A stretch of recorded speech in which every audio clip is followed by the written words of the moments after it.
Hey, thanks for joining me. We are back. We were playing, and I played for quite a bit, and I got a little tired.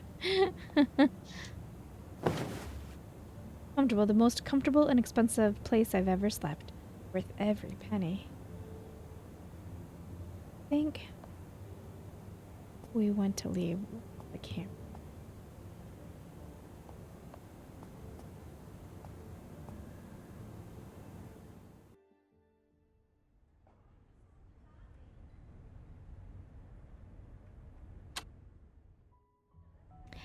Okay, so we gotta investigate the recent murders. Meet with Madame Zora. I'm not exactly sure where that is. I've sort of just been playing by the seat of my pants, pretty much.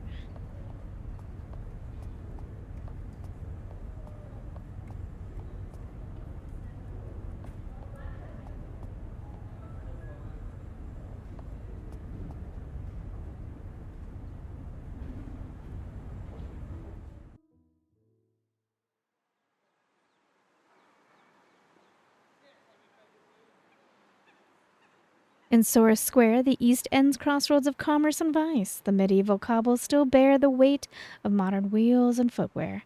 The streets, alleys, and plazas have avoided being pressed into the bilious black of macadam gracing the lanes around Piccadilly, Kensington, and other wealthy areas.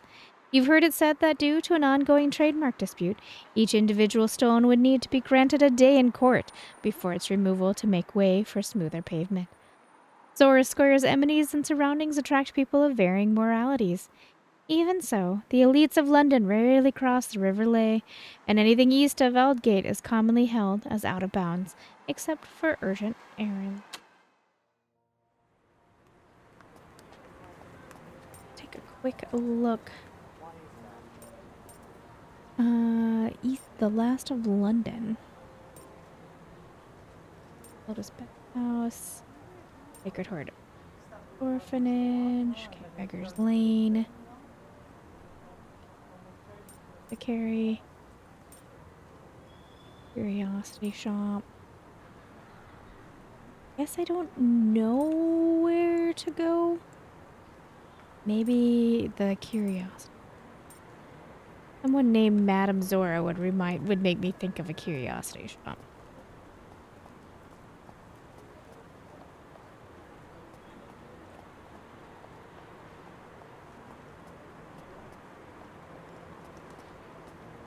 Oh, we looked at that before. I remember that.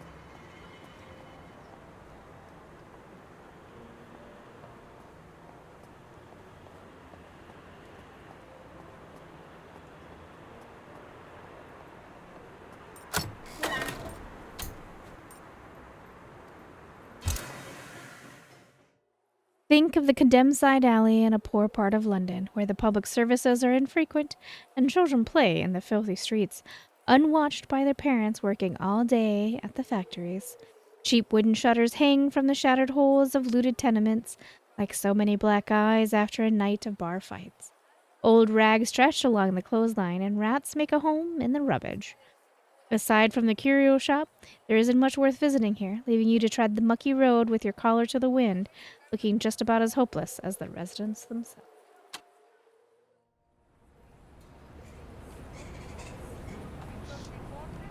Brits really have a remarkable diversity when it comes to produce. I suppose I can thank colonialism for that. And much like colonialism, fruit selling seems to be, and much like colonialism, fruit selling seems to result in a whole lot of destruction. Well, they do look recent. I imagine if I carefully shifted through the fallen fruitage, I'll find something edible. There's a decent apple there on the pile of rotten ones. Thanks, British Empire. You really were a force for good today.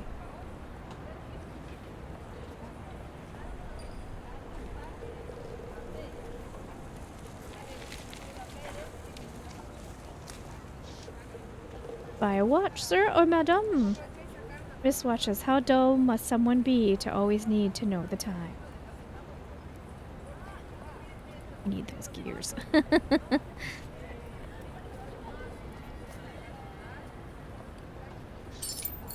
Knickknacks and the spare parts scattered about the ground. Where are the pieces?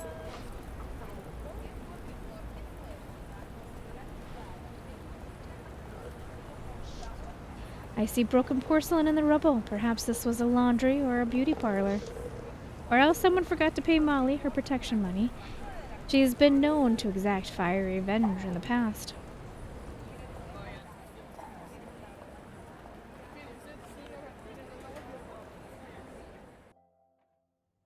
Breathe in the sweet, dusty smell of the second hand and step into the collection of Annaslina Kemney.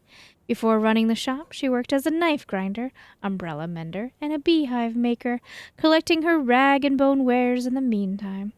Animal horn windows emit a greenish daylight, cheaper than glass. They're the best she can afford. For the past 10 years, Angelina has made a home here. The curio shop is well known in the East End and beyond. To fit her wares, she hammered in shelves at all angles, so that a tall customer has to watch their head. There were taxidermied creatures and jewel-dyed fetishes, tin soldiers, wind-up toys, and ragdoll marionettes, as well as rarities too bizarre to mention, peering down from the rafters or the top of a tilted.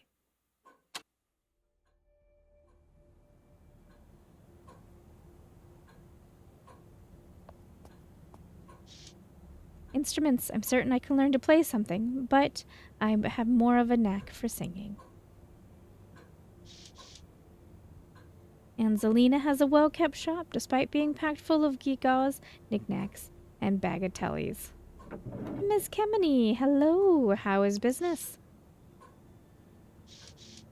Always better when you are around, dear.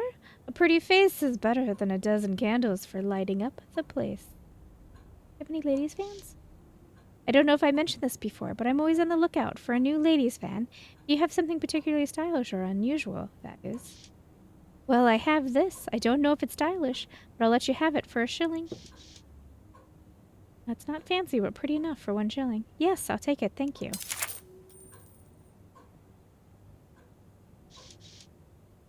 Have you inquired any interesting trinkets of late? No, but I have something much better than a trinket. This little item fell into my hands just yesterday. It produces a tidy leather case, obviously not for cigarettes. This here is an alternative to carrying around keys. Perhaps you've seen it before. Should you find yourself locked out of your flat late at night, or if you lose the key to your steamer trunk, this'll fix you right up. A familiar problem, indeed. This particular lockpick has a whiff of magic to it, if you got the nose to sense it, that is. I believe I've heard of such tools before. How much do you want for this one? £3 sterling. You have a deal. I'm sure this will come in handy. I can only hope that it serves you well. It was nice to see you, Miss Kemeny. I'll be on my way. You're welcome back any time. It's lovely having you stop by.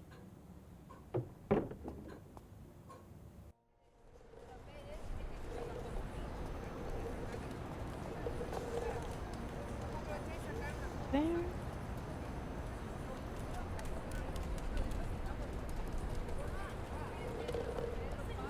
Anything up here? I'm gonna assume not, since she doesn't want to walk up. Alright. Go back.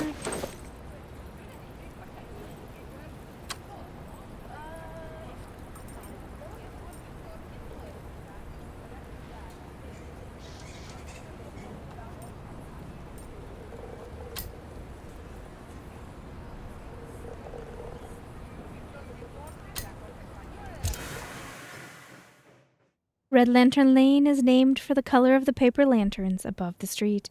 Like a carnival, the thinnest veneer of gaudy spectacle conceals a grimy reality.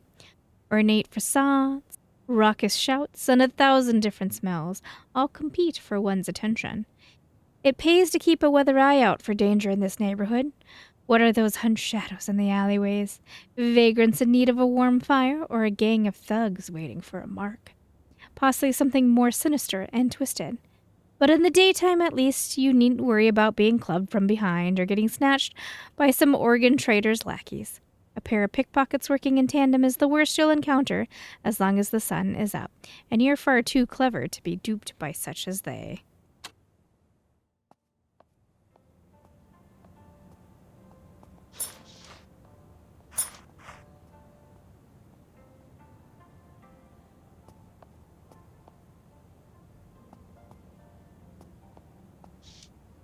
This must be Baozi. I believe she worked for Wei Lun.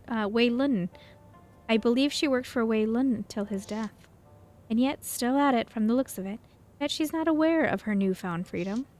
Again, Dolores does check on her occasionally, likely assuring she stays put. Welcome, future patron. In the mood for some noodles? What exactly goes into the dishes prepared here? Tender, loving care.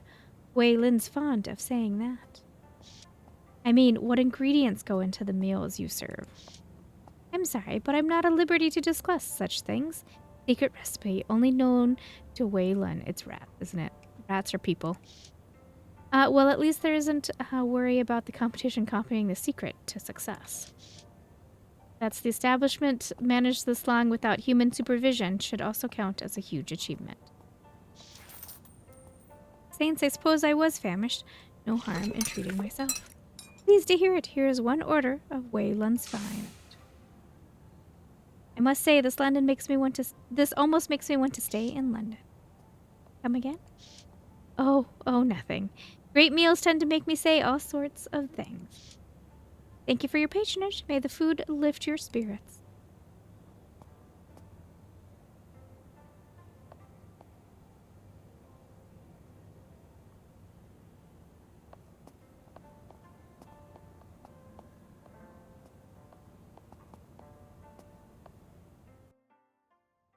Dolores Chen's Machine Laundry is a place Londoners like having their clothes, if not their dirty character, washed and ironed. A presentable look determines fashion and survival. After all, people guard their image and belongings with their lives in a city that robbed them just as well as their reputation as their pickpocket. Stepping into the laundrette, you are accosted by the reek of laundry sacks. Making the foul odor is the smell of honeysuckle soup, preferred by Dolores.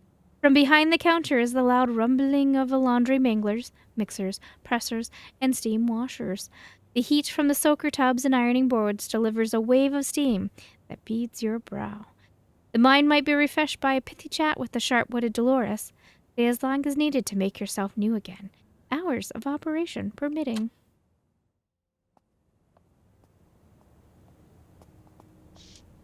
This mannequin gets a lot of use, posed in whatever garments fits the latest fashion.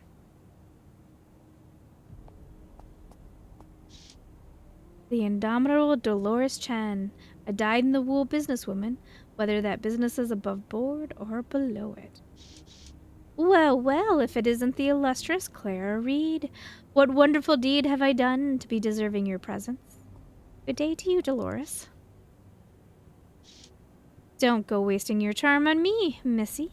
It won't do no good.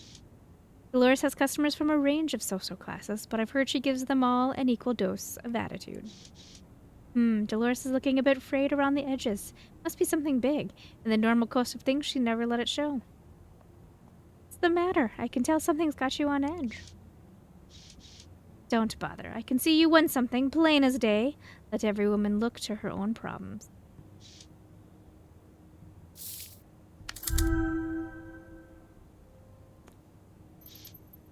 Please. You know you can talk to me. I'm an old bullfrog girl.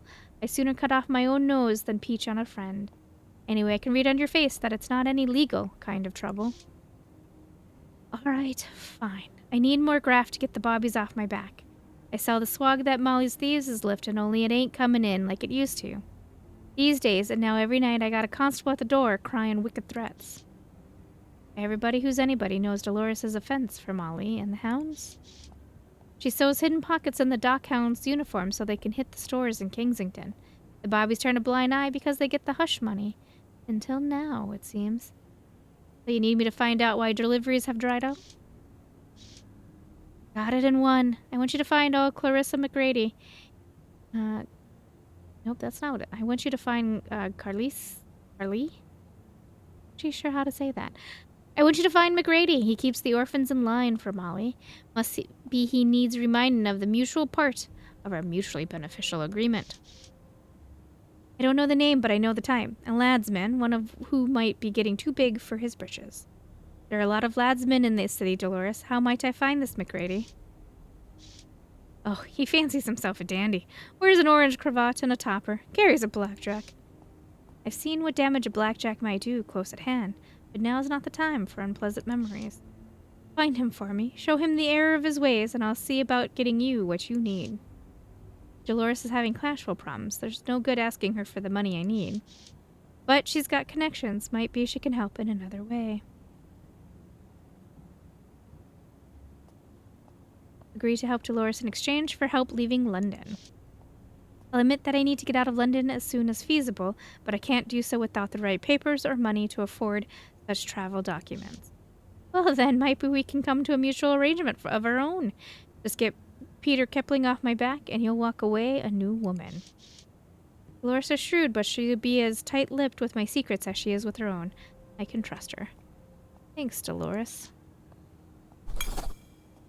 Yes, yes, you'll find the ladsman loitering about the source skill if he ain't in the sewers. Now off with you.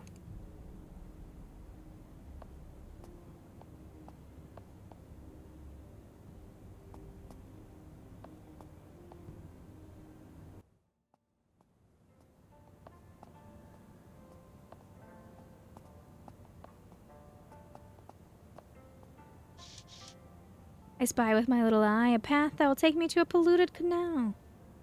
I once went that part of town. Folks there were surprisingly welcome.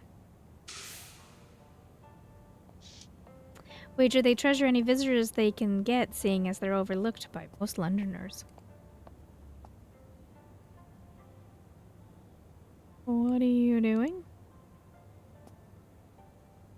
Okay, I guess I can't go that way.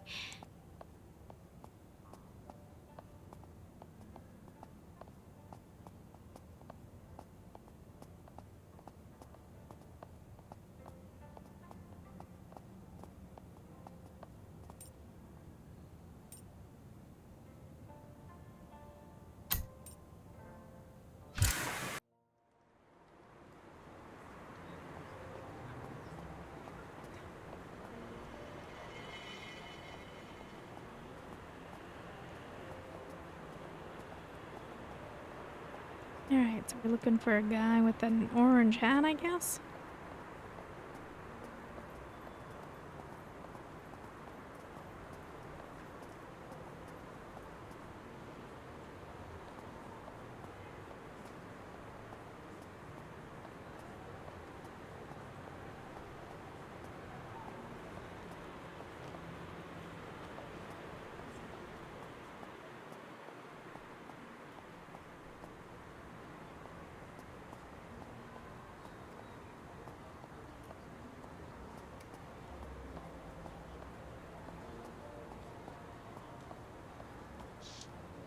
The message is about as subtle as that giant hammer. Human beings are being replaced by machines to the profit of the ruling class and to the detriment of everyone else.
I wonder where this guy's hiding.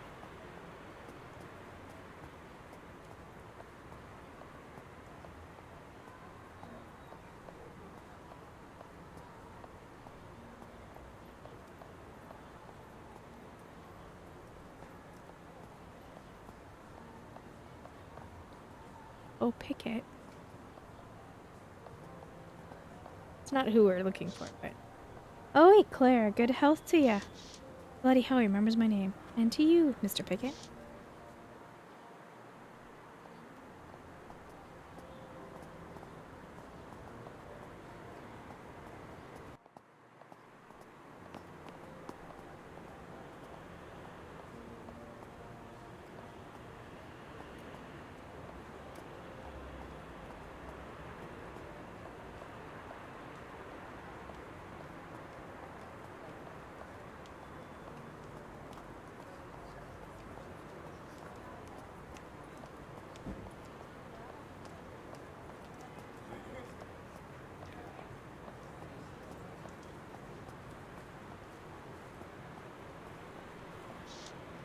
That poster threatening werewolves. Ugh. I dare anyone to name me a werewolf who's unafraid of persecution in this town.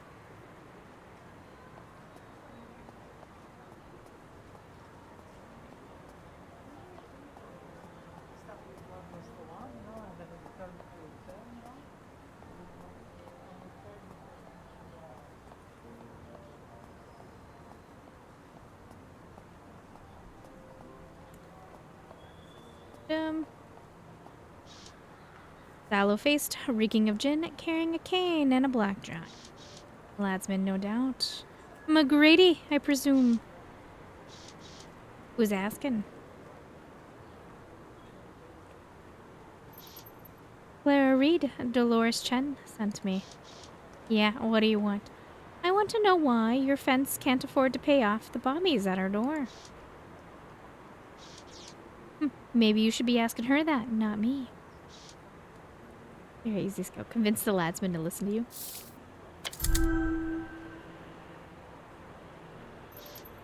But I am asking you.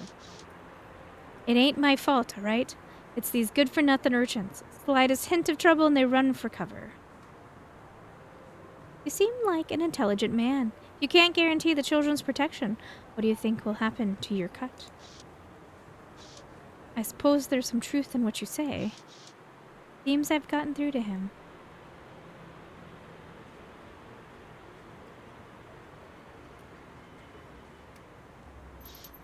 Clean up your act, McGrady. Those children are your responsibility. All right, bloody hell, woman. No need to harp on me anymore. I'll get it done. A successful negotiation. I shall let Dolores know the issue is resolved.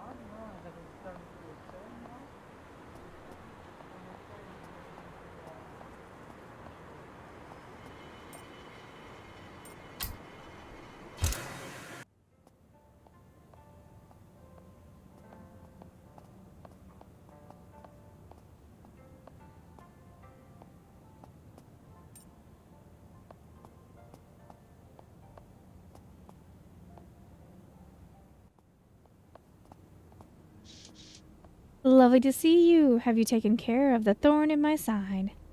McGrady does indeed see the error of his ways. Oh, indeed? Well, color me impressed. I suppose it's time for me to hold up my end of the bargain. I had those papers done up, like you asked. Thanks, Dolores. And here they are, all the documents and identification I need to start fresh in a new life. Now all I need is the tin to make the voyage. And before you go, here's another item I believe may be of interest. A brazier fan? It's gorgeous. It's impossible to find, even in London. Thank you, Dolores. I'm also tempted to say it's too much. Almost. You really helped me out of a bind here, Clara. I won't forget it. Having the gratitude of Dolores Chen is no small thing. Anything for you, Dolores. Yeah, don't rub it in. There's more like it.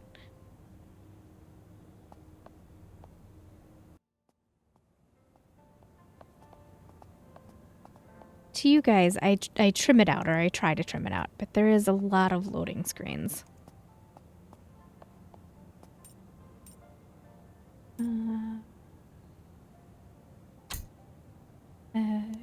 The Sacred Heart Orphanage sits on a large piece of land off Cable Street, gifted to the parish by a noble family who left for the countryside. The street doesn't get much foot traffic aside from the odd vagrant, and the orphans make a pastime of throwing pebbles and rotten fruit from behind the gate, especially at anyone well-heeled. At the moment, you're mostly alone, save for a few pedestrians. In a more dangerous area of London, that might be of greater cause of concern, Though here, the worst you should fear is a well-aimed Faithful banana. The more you consider the fact, however, the more anxiety wells up from some deep place in your chest. Seems unlikely that Dolores would be happy to see your dress covered in moldering fruitage, as so soon after the last time. You step free of the morning mist and onto the curved street. The orphanage towers above the dry grass and dusty flat premises inside the gates.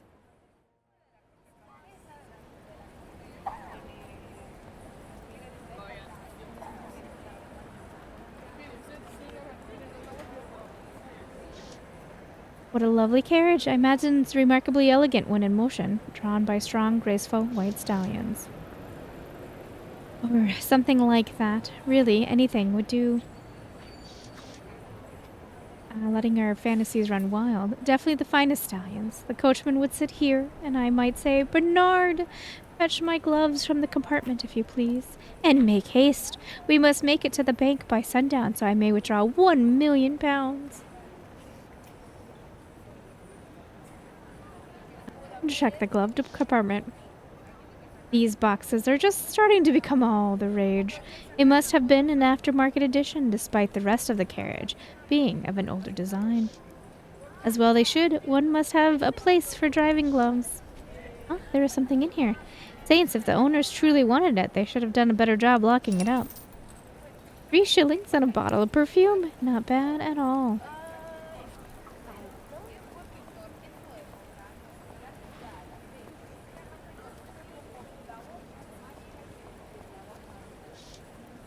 Rusted and cast aside, this automaton is no longer worth more than his weight in scrap metal.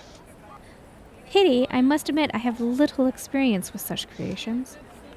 The vast majority I have met have been little more than fanciful mechanisms made for labor. The limited and canned responses always seemed a bit eerie to me. Why gift them with speech if you intend only to use them as cheap labor?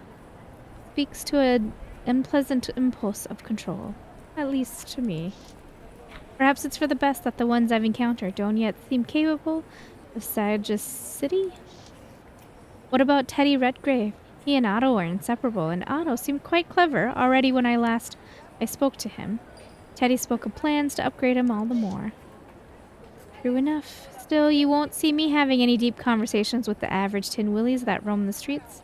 Perhaps when the technology is further along.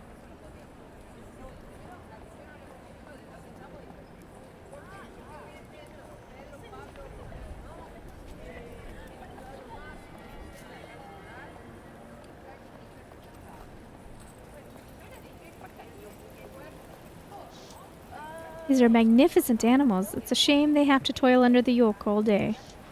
I suppose we all do, at that.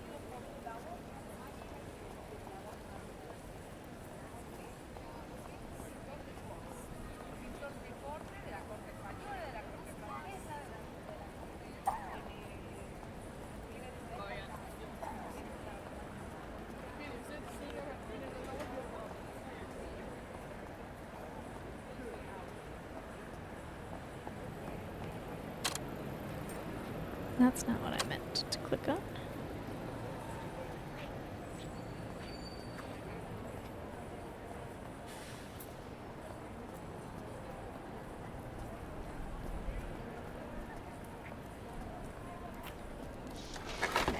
That's odd. There's still a fresh piece of fruit in here.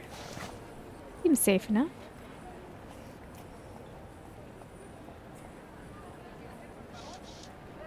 This path leads straight to London's industrial sector, nothing but factories and workhouses.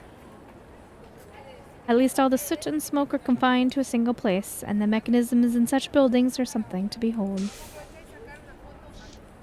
Perhaps these new automatons will take the sting out of the workhouse life, allowing its denizens an easier path to stability. Really? Nothing? Alright, I guess I'll go somewhere else.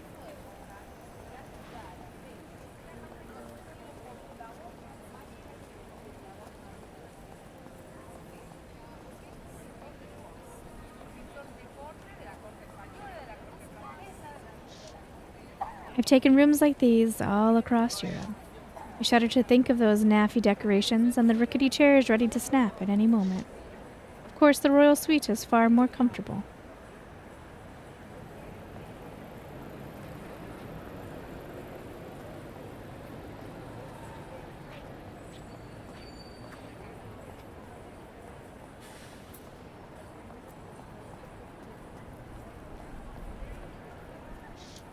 The Royal Mail Service, a postman still hand delivers much of the mail, but if the distance is significant, an automaton carry pigeon dispatches the letters after being sorted at the local office.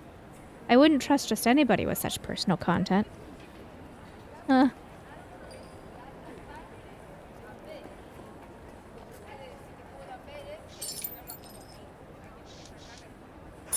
actually didn't see that there, other than a shadow. It was the shadow that got me to go look at it. Grain is cheap and comes in large quantities. No wonder sacks like these are so ambiguous.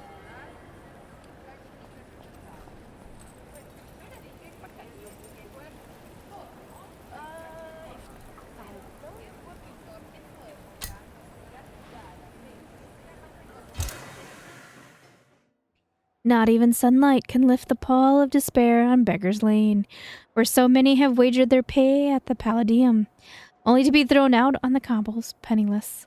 The buildings cast long shadows onto the reeking streets, full of gritty waste and newspapers flapping in the gutters. They by the bootstraps under with the handle of their vices would seldom tread this dreary block, but the regulars circle back like a spinning jenny. They scrap together what they can, feeding their habits by losing only a little each week. Meanwhile, the tenements, cramped and derelict, provide some shelter from the sight of the roach colonies and the picked clean bones of cane rats that settle turf wars overnight.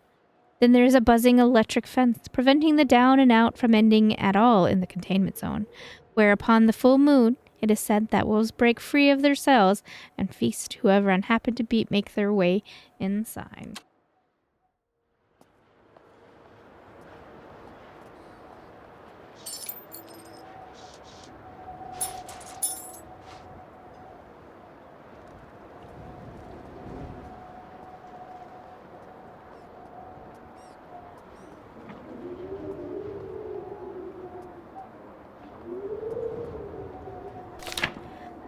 Julie and Bertram O'Brien, orphans missing from Sacred Heart Orphanage. Small reward furnished upon any information leading to their safe return.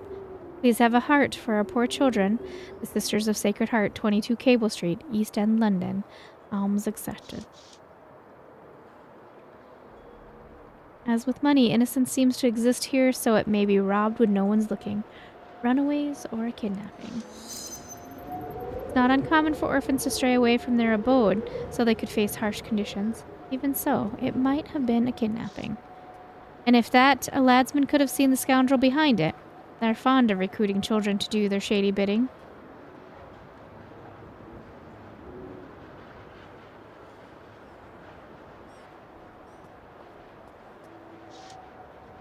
The smell alone is enough for me to avoid the underground. Rumors abound of the creatures down there. Oversized cane rats with teeth as long as knives. I have no reason to venture down there right now.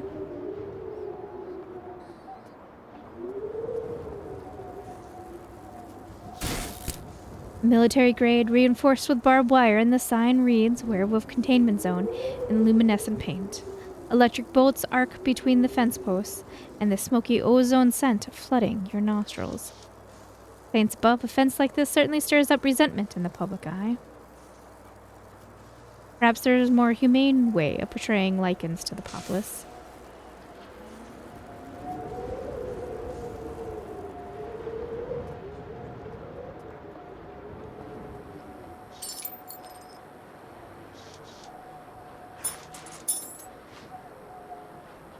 A troubled woman. What's going on, troubled lady? This woman loiters around the entrance like she's making up her mind to go inside, but she's far too keen-eyed to be a customer. You there. Hello. Do you work on the Palladium's first floor? Before I answer, I must say I have a sneaky suspicion it isn't the lovely toffers who have you interested in the Velvet Rose. By the by, she just raised her eyebrows. I can't tell if she's taken aback or impressed. Replying to a question with a question was the first trick I learned when I became a journalist. Placing a hand over her heart, she backsteps with a slight bow. My apologies, Ivana Orsina, reporter for the London Journal. Pleased to make your acquaintance, miss. Not a curtsy or handshake, but a bow. Quite a ton thing to do. Clara Reed, and yes, I do work. Clara Reed, and yes, I do work at the Velvet Rose. Now that we've exchanged pleasantries, I'll tell you why I need to get inside the Velvet Rose. I'm here for an interview with Dr. Clancy Wainwright. The story will flip London on its head, but you keep that between us. Dr. Wainwright is the name I do recognize. A bright medical mind, general director of Bethnal House, as well as an on-again, off-again client of the Velvet Rose. I doubt a brothel is the best setting to conduct an interview. Would I rather extract him? The excited glint in her eye says the opposite. If Dr. Wainwright actually responded to the telegram I sent to his assistant 8 months ago, I would be jotting down his answers in the comfort of his office at Bethnal House. He fishes out a telegram with an air of vindication. To the esteemed Dr. Wainwright, on behalf of the London Journal, an interview is requested on the merit that you are in the process of producing a cure for lycanthropy. Please respond at your earliest convenience. It further lists her name, occupation, and where to reach her, but no hint of insidious in the telegram's tone. It's quite upfront. Not another suppressant, but an honest-to-God cure? That'd be the greatest medical breakthrough since the Sir Turner's morphine. So why isn't he shouting out his achievement from the rooftops?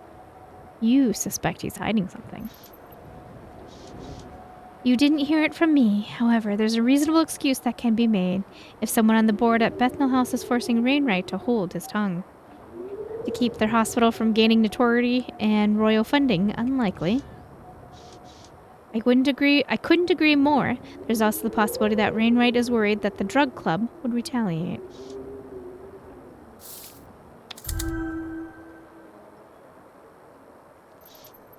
But if I was a member of the medicine monopoly, I would welcome him with open arms. Oh, really, do tell. Discount the price of moon cream while setting his cure at an exorbitant price, then offer him a cut generous enough to sign his soul for. It's not as if he can refuse. Despite what his conscience might wish of him. I know split-second business acumen is vital in tricking, but I bet good coin you were an industrialist in a past life, Clara. If I'd been born a man, or wealthy for that matter, I think perhaps my life would have gone quite differently. Annie Road, you're a smart cookie, so how about helping me get inside the Velvet Rose? Just mark the window of Dr. Wainwright's room with this chalk, then flick the snib so I can shimmy it up for a window ledge. If she confronts Dr. Wainwright in the room where he's to be entertained, he'll have a hard time weaseling out of the interview. Does she mean to scale the building? She does have the body for it. Agreed to help. Why not? I enjoy a spot of tomfoolery now and again. Oh, Clara, you're the most dashing lady of the night I've ever met.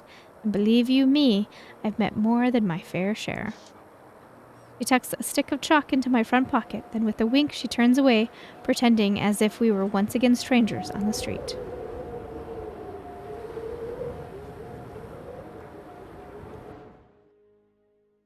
Home to one of London's most discreet clubs of leisure, as well as an estimable and infamous gambling hall. The Palladium is no stranger to the odd, successful bunco man, or famous face caught with her hand in the cookie jar, who finds themselves in need of an abrupt and expeditious flight from London fare. You find yourself among the complement of genteel folk who keep the Rose running, and as ever you are deeply grateful that your co-workers extend their discretionary skills to you. It wouldn't do to have a sometimes paramour or an errant debtor catch word of your departure.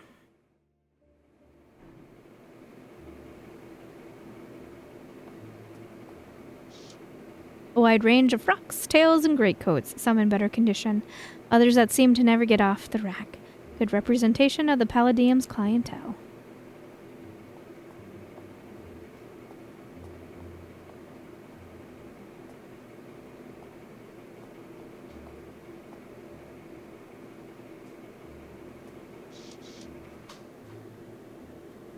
Lefty brawn, gambler, thief, and somehow a class act all at the same time.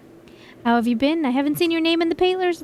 I haven't seen your name in the papers lately. I take it no news is good news, as they say. So it is. And it's quite the trick to keep it like that. Oh? Every time some bloody fishwife loses their bridal ring, it gets blamed on me. London's premier jewel thief. Which is a great for caging drinks on a Saturday night, but not so great when you're dealing with the law. Ask her what she thinks about the courtesan killer. I've been sniffing around this courtesan killer case. I have a personal interest, as you can imagine. What do you make of it? Could be either Jimmy or Beast, is what I've heard. I tangled with something similar in Prague, you know. Would have been victim number 4 if it wasn't sleeping with one eye open.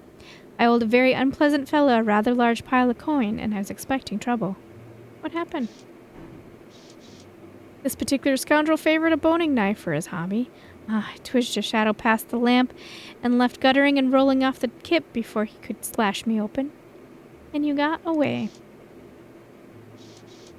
Oh, hey. He skipped out over the balcony, 2nd floor. Ain't a problem for yours truly, but he hadn't the brass to follow. But the encounter was too close to joke about. Was the killer captured? All I can say to that is not by me. I hopped a tramp steamer for that very night. Think you'd like to pitch in and help me nab this maniac? If we wait for Scotland Yard, there won't be a Londoner left safe from here to Braxton County. The one time was as close as I'll ever wanted to get to being mutton. Best of luck, though. Love to see your name on the headlines for that. Worth a try, but Lefty's not known for getting mixed up in trouble that she didn't start herself. Laying low? Let's just say I've been dressing up a little more when I go out. The Paladine is quite popular. Doesn't seem smart to show your face around here. Maybe not, but you've got to still make my living. Any road, about to give up on the Palladium. It's become a haven for tourists and posers. Have you tried your hand at anything illegitimate lately?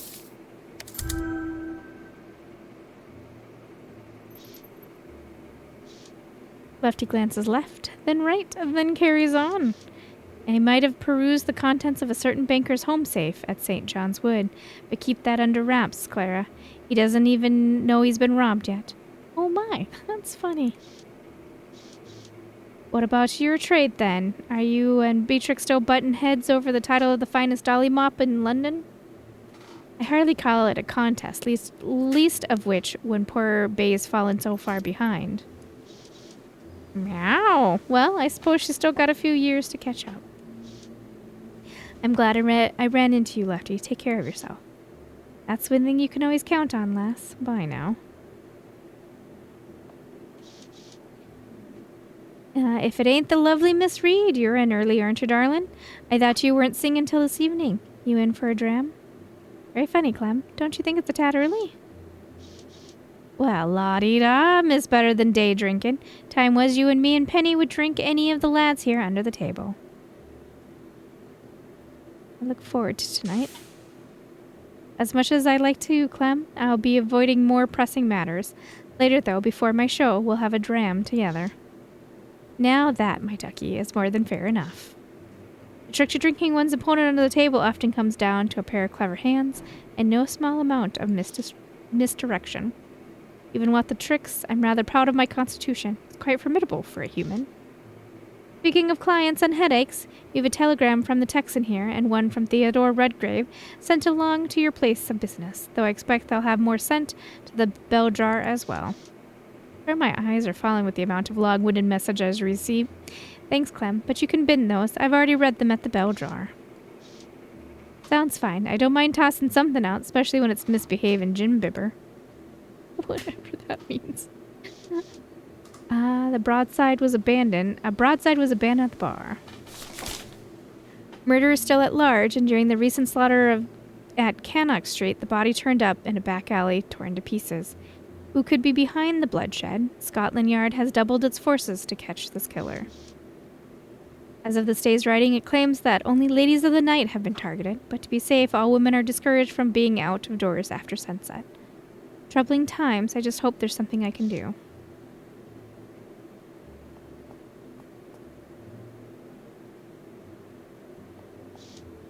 I better take care of everything else I need before I head to see Zora. Not just yet.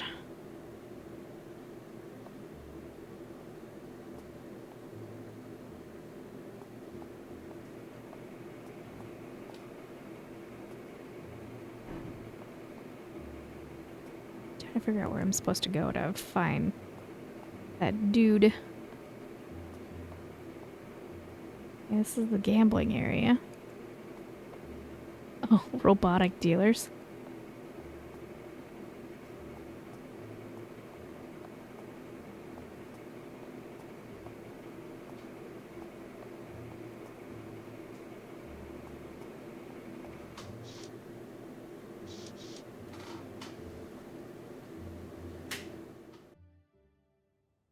Opening it as a public house in 1667, the Palladium and the rose that sits at its crown have the dubious honor of being one of the first new constructions begun after the Great Fire that ravaged London in the Devil's Year of 1666. The workers of the Rose have long claimed that it housed a brothel as well, and despite its occasional forays into social acceptability throughout the centuries, as its deed has changed hands, it will always return to its original state. Regardless of the history, both the building and its workers have reasonably good to you. A warm and lively air, pleasant conversation, and the wafting smell of bergamot greet you at the door. There's the matter of Ivana to deal with, or to ignore, and you'll need to see the madam of the house before tonight's performance. A day's work that is only distinct from its predecessors in that, for good or for ill, it is your last.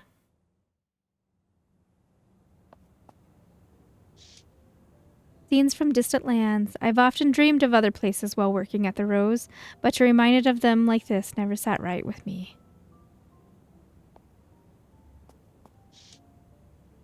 I don't...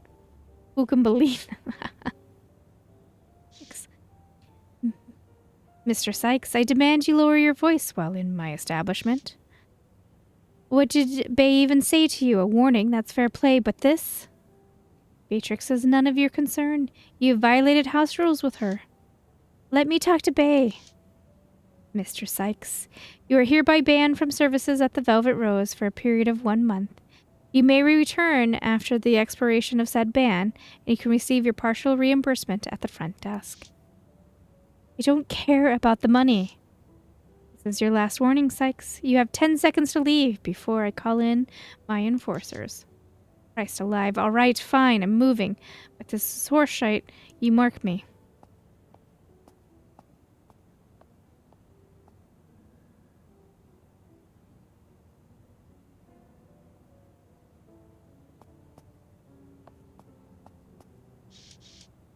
The virgin goddess Artemis, twin sister of Apollo, here in repose. I know of Artemis quite well. Hera forbade Artemis's mother, Leto, from giving birth on the mainland or an island, since she was angry with Zeus for impregnating Leto. But founders Sucor? I don't know.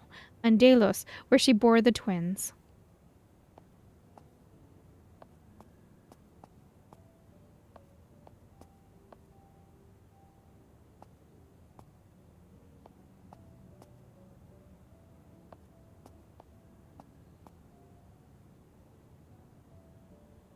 This is like entertaining rooms.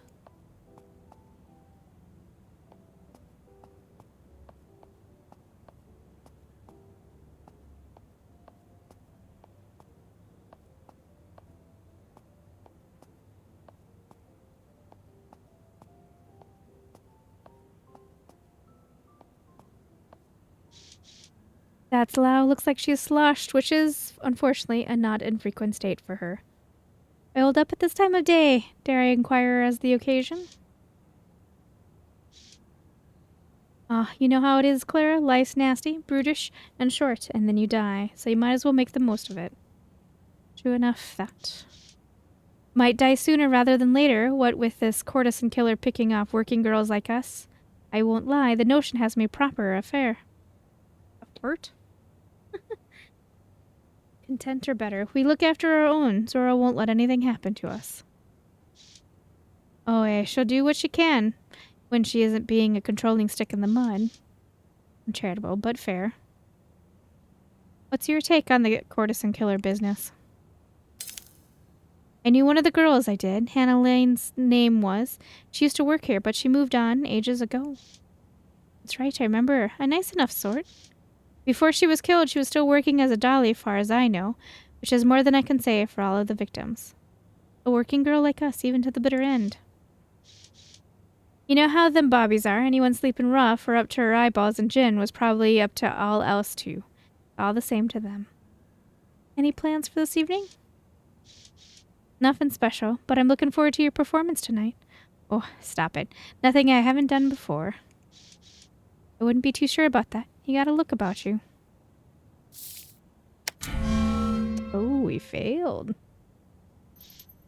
I have no idea what you mean. You can disassemble all you like, dearie. I still said what I said. Best be on my way till tonight. Zora's looking for you. She's in her office upstairs.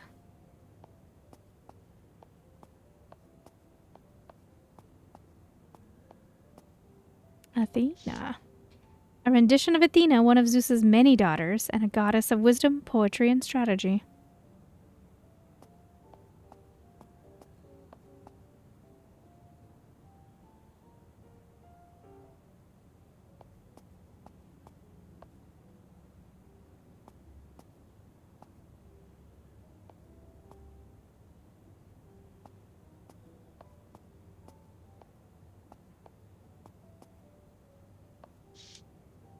Perhaps the client in this room is, in fact, Dr. Rainwhite.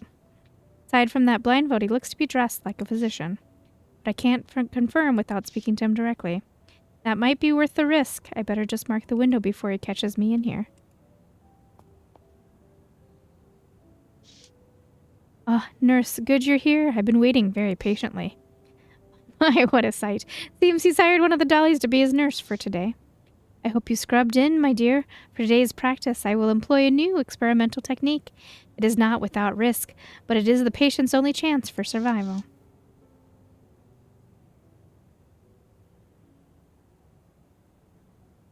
So he's both physician and patient. Apologies, doctor. Your nurse says she'll be with you in a moment. You'll excuse me, but she's not prepared just yet.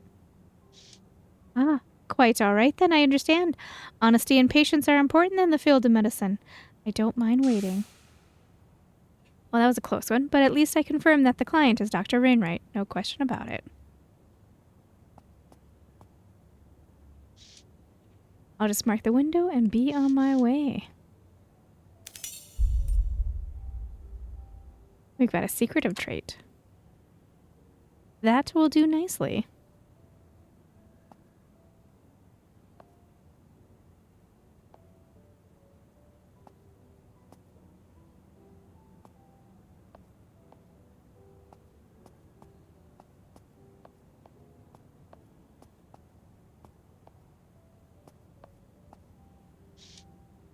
Fetching first impression is important. The screen is good for a bit of privacy in a pinch. Scratches dot the desktop. Sometimes we need to reflect after a night's work. Or write a letter home. Here's where all the dollies leave each other notes about the Johns. Here it says, Felipe is a Spaniard and a chatterbox who works as a fishmonger at the wharf. He unfortunately comes straight here after work. Loud describes Mr. Sykes as strong but gentle. There's a caution about some character calling himself Sucker Jones. He gets a bit rough at times, and Zora even had to throw him out. But he splashes enough tin around that she lets him back in. Sounds like bollocks to me. More about Sykes. Never fusses about payment, treats you more like a sister than a trick, except for the actual transaction, of course. Sykes wins for popularity. It's a wonder the girls don't brawl over who gets him for the night. I wonder what else the girls have been saying lately. See, Dr. Rain ain't fussy and the specific client. Good time when you get it right. Avoid Mr. Daly when he's in his cups. Sykes' misplaced watch. Reward to the dolly that finds it. Haven't seen Sora in some time. Perhaps she's seeing someone. If that Frenchman sneaks your brandy, wine, or some brownies tonight, Lou, I want a cut. Else I'll complain to Madame Zora. Philip, go fetch Ariana if she isn't already tending to him. Riley Jones, polite, kind, pays well. Highly recommended. Oh, tell her, sweet fellow, but don't bring up cider with him. That'll make him want to talk unendingly about it. Nigel Poppycock, ego brews easily, incredibly high maintenance. S. Fisher, easily distracted by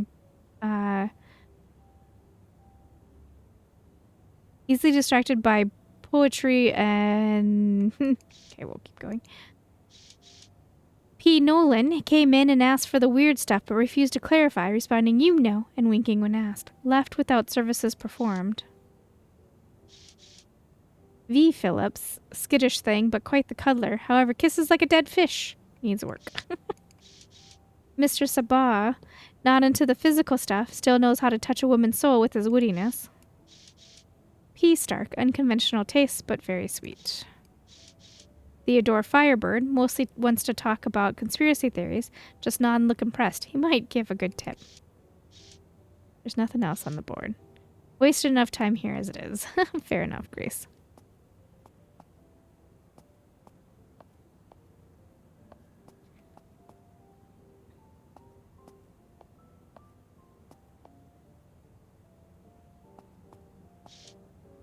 Here is Madame Zora. It appears she is lost in thought, perusing the titles of her small office library. Her grim aesthetic belies a fiercely protective heart. She is shrewd and a strict shiprunner. Clara, at last, a semi-competent face. At the current moment, she seems intensely tired. Something I can help with? That's rather kind, but I gather what you mean is that my competence might be of immediate service. I speak of someone who hasn't slept well in days. Madame Zora has a history of handling stress quite well. What might have wormed its way beneath that stoic exterior? Did you see your way into getting one of our esteemed colleagues out of a bind? Someone has once again disobeyed the house rules for the sake of the lining of her pocket. Pray tell, which of our ladies is in trouble? As you no doubt gathered, it's Beatrix. Per Mr. Sykes' request, she failed to tie a ribbon around the sheep and has requested some pills to balance her menses after last night's encounter, if you take my meaning. All right, I assume the usual place will suffice. Gray's apothecary should have what Beatrix wants. Indeed, here's the chemist's note. And if you're feeling particularly generous, she also requested delivery of Nandy's peanut candy.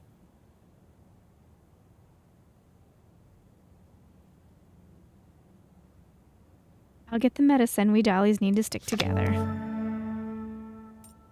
Oh, we got a protective trait as well. This isn't your responsibility, but I would be thankful for it. We've quite the evening ahead of us, popular as our co-worker is. She's a diva. It might be prudent to ensure she is in high spirits.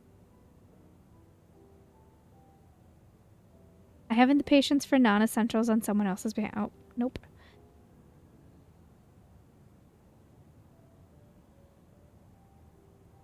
If it will keep her content for the evening, then perhaps it's worth the detour. Indeed, whatever you choose is fine with me. Oh, and be a dear and pick me up a box of sweets from Bravo Gerard. He'll be at his Pinfold in Soros Square. Very well. I'll fetch your candies too, if I have time. Now then, you look like you have something on your mind. Anything else you wanted to talk about? Best not make mention of my travel plans. This evening will run smoother if I keep myself in her good graces and haven't yet a read on what her reaction might be. Ask about the courtesan killer. What do you think about this courtesan killer business? You have a sharp mind, and you've been in the trade longer than I. Vile business that, though hardly unprecedented. Devana knows there are plenty animals in the city that try to prey on us now and again.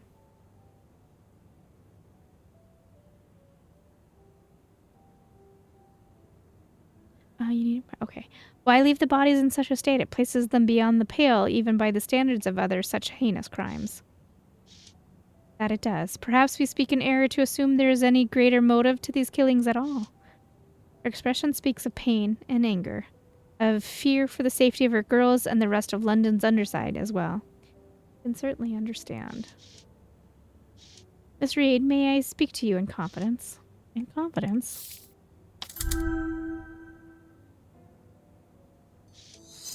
Of course, Madame Zora.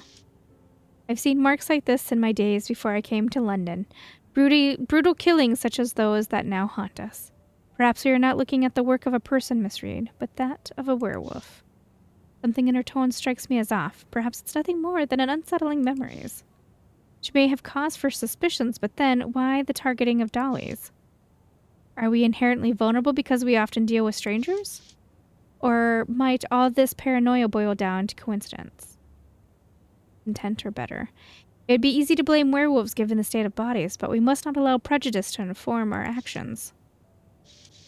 As you say, take your leave. I should get a move on. I'll be back with Beatrix's medication and 2 tricks. See to it you are. Plenty left to do before your performance tonight. And Miss Reed, I needn't tell you, but all the same, don't let the bobby stop you once you have the medicine in hand. Wouldn't dream of it, Madame Zora.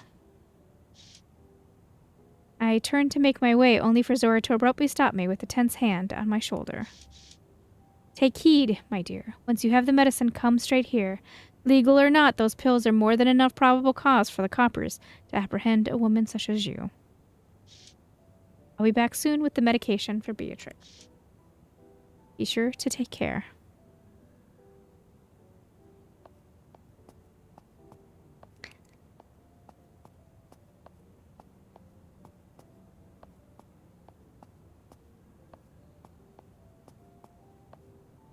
He didn't come up.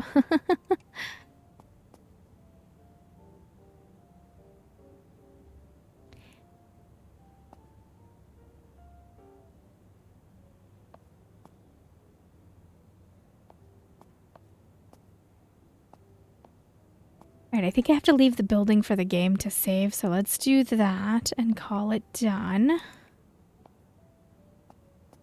Wait, Beatrix. Before me stands Beatrix. Madame Zora tracks her most profitable girl each month, and Beatrix and I are often neck and neck. I've never been one to puff my feathers over how many Johns I top a month, but there's nothing wrong with some friendly competition. Zora said she would send someone trustworthy to fetch my pills. Going off that sour look on your face, I assume she picked you. Indeed, someone's got to be reliable around here, I suppose. Right then, fetch away, or did you need a moment of my time?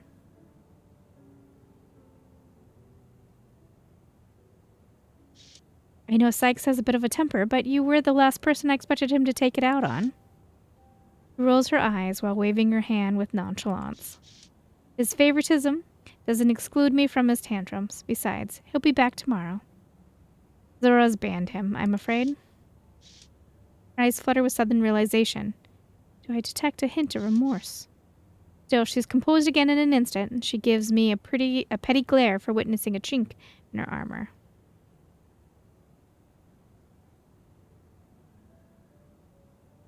Why didn't you make sure he was wearing his sheepskin? That's the sort of mistake a kitten would make. I don't recall you being in bed with us. An image I rather not entertain. So kindly mind your own business. Fine, but there's another matter I want to discuss. Tell her a rumor about her shoes? Would you like to hear the latest rumors surrounding you and your shoes? I'm a wretched woman for revealing her in her furious yet conflicted glare. I haven't heard any rumors. I have.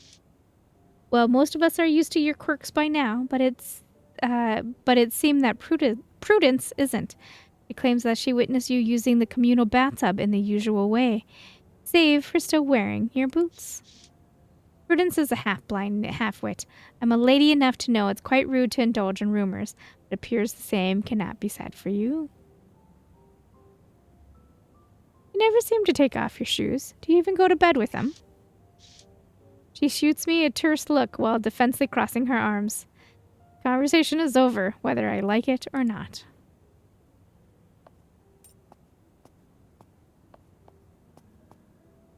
How do I leave this dang building? we go.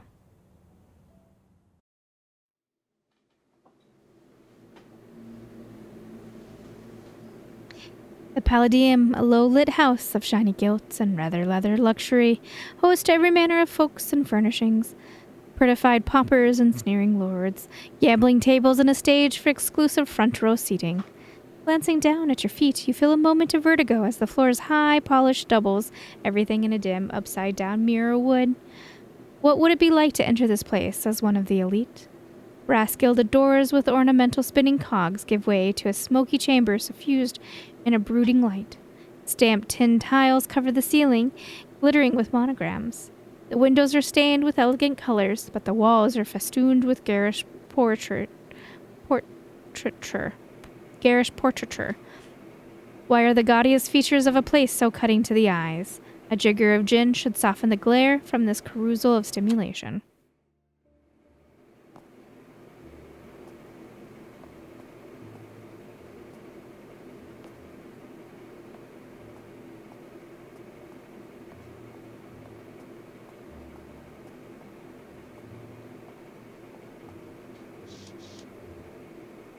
Shall I see the wide? Let's see. I hate daylight's a wasting, and I need to fetch those pills for Beatrix. Chapter 2.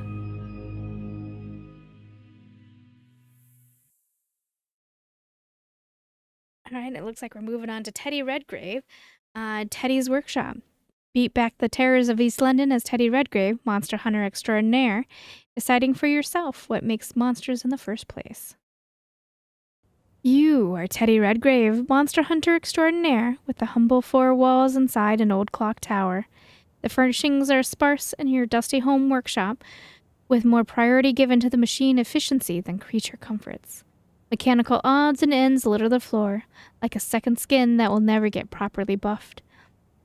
The simple single bed is for dreaming up inspiration, and the grease-laden work table has seen many a project to fruition. The neighborhood itself, Red Lantern Lane, is convenient for its quietude in the evenings, as well as being home to your favorite haunt, the Red Lotus. The lofted area is no trouble for a dwarf to walk beneath, and the wagon wheel window is a powerful source of daylight. For the tinkerer who is still hard at work in the wee hours, there are tensor lamps positioned about the room, training illumination on whatever invention is at hand. Right, I will be back with another episode soonish.